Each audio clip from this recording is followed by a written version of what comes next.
नमस्कार दोस्तों, मैं हूं ममता तिवारी और आप सभी का स्वागत करती हूं मेरे चैनल ममताज वे में। कैसे हैं आप सब? तो ये बताने के लिए कमेंट बॉक्स में जय छठ मैया अवश्य लिखें।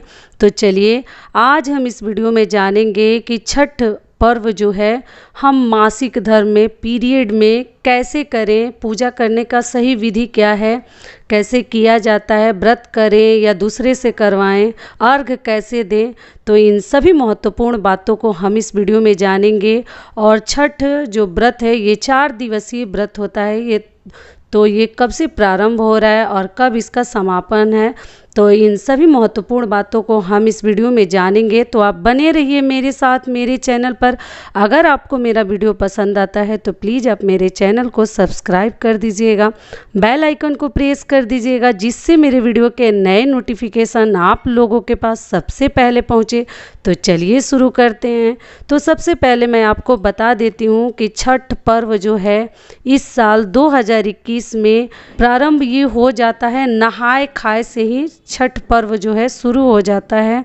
तो ये 8 नवंबर को हमें नहाए खाए करना है, जो कि बड़े विधि विधान से नहाए खाए भी इसका किया जाता है। मैं अपने वीडियो में बता चुकी हूँ कि उस दिन बाल वगैरह धोकर नहाए खाए में हमें बहुत सारी बातों का ध्यान रखना पड़ता है। और घी से बना हुआ भोजन ही उस दिन करनी चाहिए। कोई भी भोजन बनाइए, घी का ही तड़का लगाइए, घी डालकर खाइए। लौकी और चने के दाल का बहुत अधिक महत्व है नहाए खाए के दिन। तो आपको उस प्रकार से लौकी की सब्जी और चने की दाल डालकर या दाल अलग से भी बनाकर आपको खानी है, ठीक है।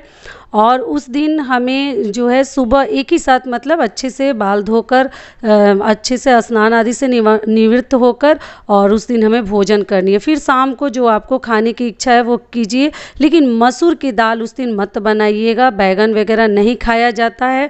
और दोपहर में चावल, दाल और लौकी की सब्जी खाना ही एकदम अति आवश्यक है। तो आप उस प्रकार से उस दिन खा लीजिएगा। तो नहाए खाए 8 नवंबर को है, दिन पड़ रहा है आपका सोमवार। तो उस दिन हमारा नहाए खाए है, ठीक है। 9 को हमारा खरना है, 9 नवंबर को खरना है। उस दिन हमें, जिसको छोटी छठ भी बोला जाता है, छोटी छठ के नाम से भी जाना जाता है।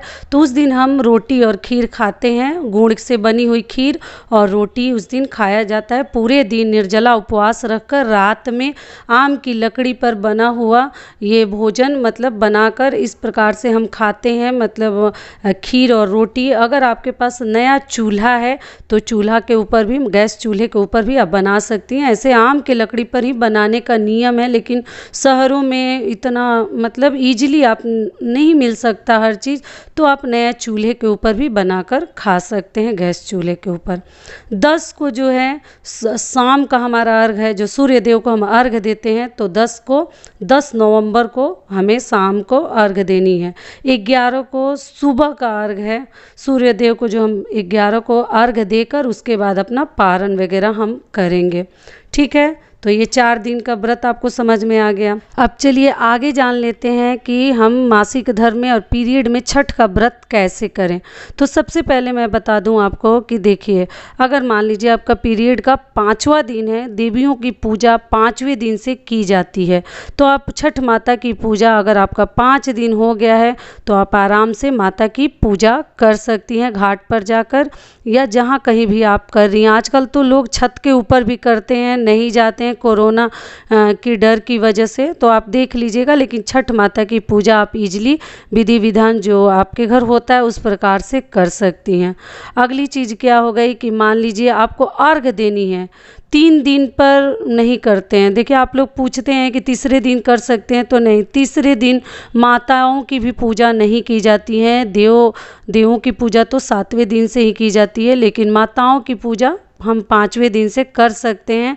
लेकिन तीसरे दिन से आप पूजा भी नहीं कर सकती हैं। अगर आपके घर में कोई और भी है, आपके रिश्तेदार नातेदार, तो आप उनसे भी करवा सकती हैं, लेकिन आप मत कीजिएगा। व्रत रख सकती हैं, हर कार्य छठ का कर सकती हैं, पूजा पाठ वाला थोड़ा सा दूरी बना के रखिए। लेकिन अगर 5 दिन हो गया है तो सारे कार्य आप कर सकती हैं, पूजा भी कर सकती हैं, ठीक है। और रह गई बात सूर्य देव को अर्घ दे कि नहीं, तो नहीं, 5वें दिन भी आपको सूर्य देव को अर्घ नहीं देनी चाहिए, क्योंकि देवों की पूजा आपको मालूम है, मैं कई वीडियोज़ में बता चुकी हूँ कि 7वें दिन से ही जो पुरुष देव मतलब भगवान हैं उनकी पूजा हम 7वें दिन से करते हैं। लेकिन मान लीजिए 6 दिन भी अगर हो गया है, 6 डेज़ भी अगर आपका हो गया है, पूरी तरह आप सही हो गई हैं, तो छठे दिन भी अर्घ दे सकती हैं। लेकिन नियम है 7वें दिन का ही। लेकिन कोई बात नहीं, क्या करेंगे, इतना बड़ा व्रत रख के और फिर हम पूजा ना करें, अर्घ ना दे तो अच्छा नहीं लगता। तो छठे दिन भी आप अर्घ दे सकती हैं। सूर्य देव को सुबह और शाम दिया जाता है। तो ये भी आपको क्लियर हो गया। लेकिन अर्घ अगर आप नहीं दे रही हैं तो फिर आप किससे दिलवाइएगा। तो देखिए, अगर आपके हस्बैंड हैं, आपका लड़का है, या आपकी सास हैं, या और भी रिश्तेदार मतलब अगर हैं, आस पड़ोस के भी लोग अगर हैं, तो उनसे भी दिलवा सकती हैं अगर आपको देने लायक नहीं है तो। लेकिन 6 दिन हो गया तो आप खुद भी दे सकती हैं। तो इस प्रकार से आपको छठ व्रत करनी है। और व्रत का पारण हमें कैसे करनी है, किन चीज़ों के साथ करनी है और कब करनी है, शुभ मुहूर्त क्या है, उसके लिए भी मैं वीडियो डालूंगी। तो यहीं तक का था हमारा वीडियो। आशा करती हूँ, उम्मीद करती हूँ कि इस वीडियो से आप लोगों को थोड़ा सा लाभ मिलेगा। और फिर मिलती हूँ एक नए वीडियो में। तब तक के लिए नमस्कार। स्वस्थ रहिए, सुरक्षित रहिए और छठ पर्व को अच्छे से सेलिब्रेट कीजिए, मनाइए। और आप सभी को छठ पर्व की ढेर सारी शुभकामनाएं इन एडवांस।